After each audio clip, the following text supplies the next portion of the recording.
ನಮಸ್ಕಾರ, welcome to ಕುಲಾಸ್ kitchen. ಹೇಗಿದ್ದೀರಾ? ಎಲ್ಲರೂ ಆರಾಮಾಗಿದ್ದೀರಾ ಅಂತ ಎನ್ಸ್ಕೊಳ್ತೀನಿ. ನಾನು ಕೂಡ ಇಲ್ಲಿ ಆರಾಮಾಗಿದ್ದೀನಿ. ಇವತ್ತು ನಿಮ್ಮ ಜೊತೆ ಶೇರ್ ಮಾಡ್ತಾ ಇದ್ದೀನಿ ಏನಂತ ಹೇಳಿದ್ರೆ fish fry masala. So masala ಹೇಗೆ ಮಾಡೋದು ಅಂತ ತಿಳಿಸ್ಕೊಳ್ತಾ ಇದ್ದೀನಿ. ತುಂಬಾ ಯಮ್ಮಿಯಾಗಿರುತ್ತೆ. ಇದು ನನ್ನ ಅಮ್ಮನ ರೆಸಿಪಿ. ಅಮ್ಮ ಅಂತೂ ತುಂಬ ಚೆನ್ನಾಗಿ ಮಾಡ್ತಾರೆ. ಸೊ ಅವರಿಂದ ನಾನು ಕಲಿತು ನಾನು ಕೂಡ ತುಂಬ ಚೆನ್ನಾಗಿ ಮಾಡ್ತಾ ಇದ್ದೀನಿ. ಸೊ ಹಾಗಾಗಿ ಅದನ್ನು ನಿಮ್ಮ ಜೊತೆ ಶೇರ್ ಮಾಡಬೇಕು ಅನಿಸ್ತು, ಹಾಗಾಗಿ ಇಲ್ಲಿ ಶೇರ್ ಮಾಡ್ತಾ ಇದ್ದೀನಿ. ಸೊ ನಾನು ಇವಾಗ ಇಲ್ಲಿ ತಗೊಂಡೆ ಮಾಂಜಿ ಮೀನು, ಪಾಪ್ಲೆಟ್ ಕೂಡ ಅಂತ ಹೇಳ್ತೇವೆ. ಸೊ ಆ ಮೀನು ತಗೊಂಡು ಈ ಥರ ಕಟ್ ಮಾಡಿ ಇಟ್ಕೊಳ್ಬೇಕು. ಸೊ ಇವಾಗ ಎರಡೂ ಸೈಡ್ ಕಟ್ ಮಾಡಿ ಇಟ್ಕೊಂಡು ಇವಾಗ ಮಸಾಲ ರೆಡಿ ಮಾಡೋಣ. ಇಲ್ಲಿ ನಾನು ತಗೊಂಡೆ 60ರಷ್ಟು ಮಸಾಲ ಬ್ಯಾಡಗಿ ಮೆಣಸು, ಅಂದರೆ ನಾನು ಒಂದು ಹಿಡಿ ಆಗುವಷ್ಟು ಮೆಣಸು ತೊಗೊಂಡಿದ್ದೀನಿ. ಬ್ಯಾಡಗಿ ಮೆಣಸು ಇದರಲ್ಲಿ 60ರಷ್ಟು ಬ್ಯಾಡಗಿ ಮೆಣಸು ಇದೆ. ಮತ್ತು ಇವಾಗ ಇದನ್ನು ನಾನು ನೀರು ಇಟ್ಬಿಟ್ಟು ಬಿಸಿ ಆಗಲಿಕ್ಕೆ, ನೀರು ಕುದಿ ಬಂದ ನಂತರ ಈ ಮೆಣಸನ್ನು ಹಾಕ್ಕೊಳ್ತಾ ಇದ್ದೀನಿ. ಸ್ವಲ್ಪ ಬೇಯಿಸಬೇಕು. ಸೊ ಇಲ್ಲಿ ಬೇಯಿಸ್ಲಿಕ್ಕೆ ಇಟ್ಟು ನಂತರ ಸ್ವಲ್ಪ ತಣ್ಣಗಾದ ನಂತರ ಇದನ್ನು ಗ್ರೈಂಡ್ ಮಾಡ್ಕೊಳ್ಬೇಕು. ನಾನು ಇಷ್ಟು ಯಾಕೆ ತೊಗೊಂಡೆ ಅಂತ ಹೇಳಿದರೆ, ನಾನು ಇಲ್ಲಿ ಇದನ್ನು ಸ್ಟೋರ್ ಮಾಡಿ ಇಟ್ಕೊಳ್ತೇನೆ. ಸೊ ಹಾಗಾಗಿ ತುಂಬಾ ತೊಗೊಂಡೆ. ನೀವು ಬೇಕಿದ್ರೆ ಸ್ವಲ್ಪ ತೊಗೊಂಡು ಮಾಡ್ಕೊಳ್ಬೋದು. ಇದನ್ನು ಸ್ಟೋರ್ ಮಾಡಿಟ್ಟು 1 ರಿಂದ 2 ತಿಂಗಳು ಇಟ್ಕೊಂಡ್ರೂ ಕೂಡ ಏನೂ ಆಗಲ್ಲ. ಸೊ ಇವಾಗ ಇಲ್ಲಿ ನೋಡ್ಬೋದು, ಬೆಂದ ನಂತರ ಇವಾಗ ಇದು ರೆಡಿ ಆಯಿತು, ತಣ್ಣಗಾಯಿತು. ಇವಾಗ ನಾವು ಗ್ರೈಂಡರಲ್ಲಿ ಹಾಕ್ಕೊಳ್ಳೋಣ. ಯಾಕೆ ನಾನು ಇದನ್ನು ಬೇಯಿಸಿಟ್ಟೆ ಅಂತ ಹೇಳಿದರೆ, ಇದ್ರ ಕಲರ್ ತುಂಬಾ ಚೆನ್ನಾಗಿ ಬರುತ್ತೆ ಹಾಗೂ ಪೇಸ್ಟ್ ಅಂತೂ ತುಂಬಾ ಸಾಫ್ಟಾಗಿ ಬರುತ್ತೆ. ಸೊ ಇವಾಗ ನಾನು ಇಲ್ಲಿ 1.5 ಹಿಡಿಯಷ್ಟು ಕೊತ್ತಂಬರಿ ಬೀಜ ತಗೊಂಡಿದ್ದೀನಿ, ಹಸಿ ಕೊತ್ತಂಬರಿ ಬೀಜ.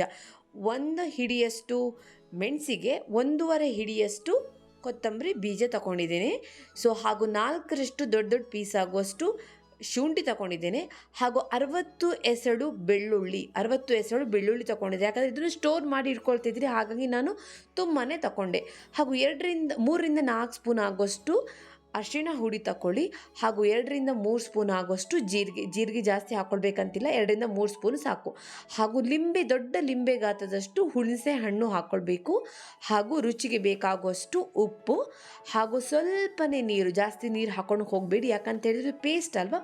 ಸೊ ಹಾಗೆ ಜಾಸ್ತಿ ನೀರು ಹಾಕ್ಕೊಳ್ಬೇಡಿ, ಸ್ವಲ್ಪನೇ ನೀರು ಹಾಕ್ಕೊಂಡು ಇಲ್ಲಿ ಪೇಸ್ಟ್ ರೆಡಿ ಮಾಡ್ಕೊಳ್ಳಿ. ಇಲ್ಲಿ ನೋಡ್ಬೋದು, ಸಾಫ್ಟ್ ಆಗಿರುವಂಥ ಸ್ಮೂತ್ ಆಗಿ ಬಂದಿದೆ ಮಸಾಲ. ಸೊ ಇದನ್ನು ಫ್ರೈ ಮಾಡ್ಕೊಂಡು ಇದನ್ನು ಬೇಯಿಸಿಟ್ರೆ ಮಾತ್ರ ಮಸಾಲ ಈ ಥರ ಬರುತ್ತೆ. ಸೊ ನನಗೆ ಎಷ್ಟು ಬೇಕು ಅಷ್ಟು ಮಸಾಲಾನ ತಗೊಳ್ತಾ ಇದ್ದೀನಿ, ಮತ್ತು ಉಳಿದದನ್ನೆಲ್ಲ ಸ್ಟೋರ್ ಮಾಡಿ ಇಟ್ಕೊಳ್ತೀನಿ. ಹಾಗೆ ತಗೊಂಡು ಈಗ ಉಪ್ಪು ಎಷ್ಟು ಬೇಕು ನೋಡ್ಕೊಳ್ಳಿ. ಉಪ್ಪು ಇವಾಗ ಹಾಕ್ಕೊಳ್ಬೋದು, ಕಮ್ಮಿ ಇದ್ದರೆ ಹಾಕ್ಕೊಂಡು ಮಿಕ್ಸ್ ಮಾಡ್ಕೊಂಡು ಇವಾಗ ಫಿಶನ್ನು ಫುಲ್ಲಿಗೆ ಅಪ್ಲೈ ಮಾಡ್ಕೊಳ್ಬೇಕು. ಮಸಾಲೆ ಎಲ್ಲ ಕಡೆ ಹೊಂದ್ಕೊಳ್ಬೇಕು, ಯಾಕಂತ ಹೇಳಿದ್ರೆ ಮೀನು ದೊಡ್ಡದಿದೆ ಅಲ್ವಾ. ಸೊ ಹಾಗಾಗಿ ಮಸಾಲೆ ಎಲ್ಲ ಕಡೆ ಹೊಂದ್ಕೊಳ್ಬೇಕು. ಒಳಗಡೆ ಎಲ್ಲ ಹಾಕಿ ಒಂದು 10 ರಿಂದ 15 ನಿಮಿಷ ಮ್ಯಾರಿನೇಟ್ ಮಾಡಿ ಇಟ್ಕೊಳ್ಬೇಕು. ಅಂದರೆ ಮಸಾಲೆ ಎಲ್ಲ ಕಡೆ ಒಳ್ಳೆ ಚೆನ್ನಾಗಿ ಹೊಂದ್ಕೊಳ್ಬೇಕು. ಹಾಗಾಗಿ ಸೊ ಇದಕ್ಕೆ ನಾನು ನೋಡ್ಬೋದು ನೀವು, ನಾನು ಅದಕ್ಕೆ ಅಕ್ಕಿ ಹಿಟ್ಟು ಹಾಕಲಿಲ್ಲ, ಕಾರ್ನ್ಫ್ಲೋರ್ ಹಾಕಲಿಲ್ಲ, ಏನೂ ಹಾಕಲಿಲ್ಲ, ರವೆ ಕೂಡ ಹಾಕ್ಕೊಳ್ಳಿಲ್ಲ. ಸೊ ಆದರೂ ಕೂಡ ಮಸಾಲೆ ತುಂಬಾ ಚೆನ್ನಾಗಿ ಎದ್ದು ಬರುತ್ತೆ. ಇದು ತವಕ್ಕೆ ಏನೂ ಹೊಂದ್ಕೊಳ್ಳಲ್ಲ. ಸೊ ಹಾಗಾಗಿ ನೀವು ಇದೇ ರೀತಿ ಮೆಥಡನ್ನು ಯೂಸ್ ಮಾಡಿ. ಹೊರಗಡೆಯಿಂದ ತಂದು ತಿನ್ನೋದಕ್ಕಿಂತ ಮನೇಲಿ ಮಾಡಿ ತಿನ್ನೋದೇ ಬೆಸ್ಟು ಅಲ್ವಾ. ಸೊ ಹಾಗಾಗಿ ನಿಮ್ಮ ಜೊತೆ ಶೇರ್ ಮಾಡ್ತಾ ಇದ್ದೀನಿ. ಸೊ 10 ನಿಮಿಷ ಆಯಿತು. ಇವಾಗ ನಾನಿಲ್ಲಿ ತವಕ್ಕೆ ಇವಾಗ ಹಾಕ್ಕೊಳ್ತಾ ಇದ್ದೀನಿ coconut oil. So coconut oil ಹಾಕ್ಕೊಂಡ್ರೆ ತುಂಬಾ ಚೆನ್ನಾಗಿ ಫ್ಲೇವರ್ ಸಿಗುತ್ತೆ.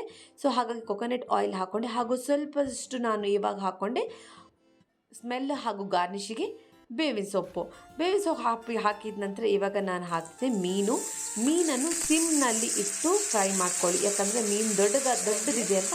ಸೊ ಅದು ಮಸಾಲೆ ಎಲ್ಲ ಒಳಗೆ ಹೊಂದ್ಕೊಳ್ಬೇಕು, ಹಾಗೂ ಮೀನು ಕೂಡ ಬೇಯಬೇಕು. ಸೊ ಹಾಗಾಗಿ ಸಿಮ್ಮಲ್ಲಿ ಇಟ್ಕೊಂಡು ಬೇಯಿಸಿ. ಇವಾಗ ನೀವು ನೋಡ್ಬೋದು, ಮಸಾಲೆ ಯಾವುದೂ ಕೂಡ ತವಕ್ಕೆ ಅಂದ್ಕೊಳ್ಳಿಲ್ಲ. ನೋಡ್ಕೊಳ್ಬೋದು ನೋಡಿ, ಮಸಾಲೆ ಯಾವುದೂ ಕೂಡ ಅಂದ್ಕೊಂಡಿಲ್ಲ, ಚೆನ್ನಾಗಿ ಮೀನಿಗೆ ಹೊಂದ್ಕೊಂಡಿದೆ. ಸೊ ಇದೇ ರೀತಿ ಯೂಸ್ ಮಾಡಿ. ಕಾರ್ನ್ಫ್ಲೋರ್ ಹಾಕಬೇಕಂತಲೇ ಇಲ್ಲ, ಅಕ್ಕಿ ಹಿಟ್ಟು ಹಾಕಬೇಕಂತಲೇ ಇಲ್ಲ, ತುಂಬ ಚೆನ್ನಾಗಿ ಬರುತ್ತೆ. ಆದರೆ ಮೀನನ್ನು ಸಿಮ್ನಲ್ಲಿ ಇಟ್ಟು ಫ್ರೈ ಮಾಡ್ಕೊಳ್ಳಿ. ಸೊ ಇವಾಗ ರೆಡಿ ಆಯಿತು ಒಂದು ಫಿಶ್. ಇನ್ನೊಂದು ಫಿಶ್ ಕೂಡ ಹಾಕ್ಕೊಳ್ಳಿಕ್ಕಿದೆ, ನಾನು ರೆಡಿ ಮಾಡ್ಕೊಳ್ತಾ ಇರ್ತೀನಿ. ಸೊ ಇವತ್ತು ನಿಮ್ಮ ಮನೆಯಲ್ಲಿ ಏನು ಸ್ಪೆಷಲ್ ಮಾಡಿದ್ದೀರಾ ಅಂತ ಹೇಳಿ, ಎಲ್ಲಿಂದ ನೋಡ್ತಾ ಇದ್ದೀರಾ ಅಂತ ಹೇಳಿ, ನನ್ನ ವೀಡಿಯೋಸ್ ನಿಮಗೆ ಅರ್ಥ ಆಗುತ್ತಾ ಅಂತ ಹೇಳಿ, ಹೇಗಾಗ್ತಿದೆ ನನ್ನ ವೀಡಿಯೋಸ್ ಅಂತ ಪ್ಲೀಸ್ ಕಮೆಂಟ್ ಮಾಡಿ ಹೇಳಿ. ತುಂಬಾ ಖುಷಿ ಆಗುತ್ತೆ. ನಿಮ್ಮ ಕಮೆಂಟ್ಸ್ಗೆ ವೆಯ್ಟ್ ಮಾಡ್ತಾ ಇರ್ತೀನಿ. ಸೊ ಪ್ಲೀಸ್ ಕಮೆಂಟ್ ಮಾಡಿ, ಆದಷ್ಟು ಶೇರ್ ಮಾಡಿ. ನಮ್ಮಂಥ ಹೊಸ ಯೂಟ್ಯೂಬರ್ಸನ್ನು ಪ್ಲೀಸ್ ಪ್ರೋತ್ಸಾಹಿಸಿ, ಸಪೋರ್ಟ್ ಮಾಡಿ ಅಂತ ಕೇಳ್ಕೊಳ್ತೀನಿ. ದೊಡ್ಡ ಯೂಟ್ಯೂಬರ್ಸಿಗೆ ನೀವು ಲೈಕ್ ಹಾಕ್ತೀರಾ, ಕಮೆಂಟ್ ಹಾಕ್ತೀರಾ, ಸಬ್ಸ್ಕ್ರೈಬ್ ಮಾಡ್ತೀರಾ. ಹಾಗೂ ನಮ್ಮ ಚಾನಲ್ ನೋಡಿ ಪ್ಲೀಸ್ ಸಬ್ಸ್ಕ್ರೈಬ್ ಮಾಡಿ, ಆದಷ್ಟು ಶೇರ್ ಮಾಡಿ, ನಮ್ಮನ್ನು ಬೆಳೆಸಿ ಅಂತ ಕೇಳ್ಕೊಳ್ತೀನಿ. ಸೊ ಆದಷ್ಟು ಯಮ್ಮಿ ಆಗಿರುವ ರೆಸಿಪಿನ ಟ್ರೈ ಮಾಡ್ಕೊಳ್ಕೆ ರೆಡಿ ಮಾಡ್ತಾ ಇದ್ದೀನಿ. ಆದರೆ ಎಕ್ಸಾಮ್ ಅಂತೂ ಮಕ್ಕಳಿಗೆ, ಹಾಗಾಗಿ ತುಂಬಾ ಡಿಲೇ ಆಗ್ತಾಯಿದೆ ರೆಸಿಪೀಸ್ ಹಾಕಲಿಕ್ಕೆ. ಸೊ ಇಲ್ಲಿ ನೋಡ್ಬೋದು ಈ ರೆಸಿಪಿ ರೆಡಿ ಆಯಿತು. ಯಮ್ಮಿ ಆಗಿರುವಂತಹ ಮಾಂಜಿ ಫ್ರೈ ತುಂಬಾ ಚೆನ್ನಾಗಿದೆ. ನೀವು ನಿಮ್ಮ ಫ್ರೆಂಡ್ಸಿಗೆ, ಫ್ಯಾಮಿಲೀಸಿಗೆ ಎಲ್ರಿಗೂ ಶೇರ್ ಮಾಡಿ. ತುಂಬಾ ಈಸಿಯಾಗಿರುವ ರೆಸಿಪಿ, ಮನೆಯಲ್ಲಿರುವ ಸಾಮಗ್ರಿಗಳನ್ನು ಉಪಯೋಗಿಸಿ ಮಾಡುವಂಥ ರೆಸಿಪಿ. ಹೊರಗಡೆಯಿಂದ ತಂದು ತಿನ್ನೋದಕ್ಕಿಂತ ನಾವೇ ಮನೇಲಿ ಮಾಡಿ ತಿಂದರೆ ಮಕ್ಕಳು ಕೂಡ ಹೆಲ್ದಿಯಾಗಿರ್ತೇವೆ, ನಾವು ಕೂಡ ಹೆಲ್ದಿಯಾಗಿರ್ತೇವೆ. ಸೊ ಹಾಗಾಗಿ ನೀವು ಕೂಡ ಟ್ರೈ ಮಾಡಿ ಅಂತ ಕೇಳ್ಕೊಳ್ತೀನಿ. ಚೆನ್ನಾಗಿರಿ, ಆರಾಮಾಗಿರಿ, ಆದಷ್ಟು ಸಪೋರ್ಟ್ ಮಾಡಿ ಅಂತ ಕೇಳ್ಕೊಳ್ತೀನಿ. ನೋಡ್ಬೋದು ಇಲ್ಲಿ ಯಮ್ಮಿ ಆಗಿರುವಂಥ ಜ್ಯೂಸಿ ಆಗಿರುವಂತಹ ಮಾಂಜಿ ಫ್ರೈ ರೆಡಿ ಆಯಿತು. ಸೊ ಮಸಾಲ ಕೂಡ ಚೆನ್ನಾಗಿ ಹೊಂದ್ಕೊಂಡಿದೆ, ಮೀನು ಕೂಡ ಚೆನ್ನಾಗಿ ಬೆಂದಿದೆ. ಸಿಮ್ಮಲ್ಲಿ ಇಟ್ಕೊಂಡು ಫ್ರೈ ಮಾಡ್ಕೊಳ್ಳಿ. So thanks for watching. Support ಮಾಡ್ತಾನೇ ಇರಿ. ಸೊ ಇಲ್ಲಿ ನೋಡ್ಕೊಳ್ಬೋದು, ನಾನು ಇವಾಗ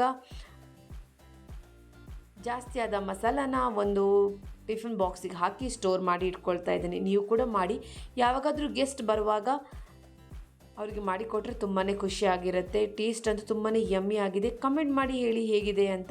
thanks for watching. Keep supporting us. ಯಾವಾಗಲೂ ಖುಷಿಯಿಂದ ಇರಿ, ಆರಾಮಾಗಿದ್ದೀರಿ ಅಂತ ಹೇಳ್ಕೊಳ್ತೀನಿ. Thanks for watching.